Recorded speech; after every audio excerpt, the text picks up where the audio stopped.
चला पुढचं कोण आहे? ओ मला भूक लागली, खायला आहे का काही? तो या घरचे 13 वेळेला जे तुला खायला ठेवन तेच तुला खायला भेटन. ते बी कावळ्यानं खाल्लं तेव्हा ते तुझ्या पोटात येईन. ओ माझ्या पोटात काहीतरी आलं, पण असा घाण वास येऊ राहिला आणि पोट दुखू राहिलं. तो या गावातली स्मशानभूमी हागणदारी ते का? हा बरोबर आहे, मग कावळ्यानं दुसरंच काहीतरी खाल्लं वाटतं. मला स्वर्गात पाडो सांग का नरकात? नरकात. अहो पण मी काय पाप करेल? तू मटण खाजाय. अहो मी सोमवारी गुरुवारी चतुर्थीला मटण खात नव्हतो. म्हणजे बाकीच्या दिवशी प्राण्याला त्रास होता होता का? मंगळवारी बुधवारी अहो मी उपास बी धरताय. 2 किलो साबुदाणा खाऊन उपास पावन नसतो देवाला. मला कायची सजा भेटेल नरकात? तुले उलट लटकून तो मुंडक गरम पाण्यात उकळ नाही. ओ मी लय नाजूक आहे, मला थोडी हलकी सजा द्या.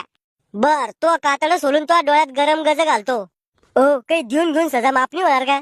चल तो सारख्या लोकांना सगळा भारत देश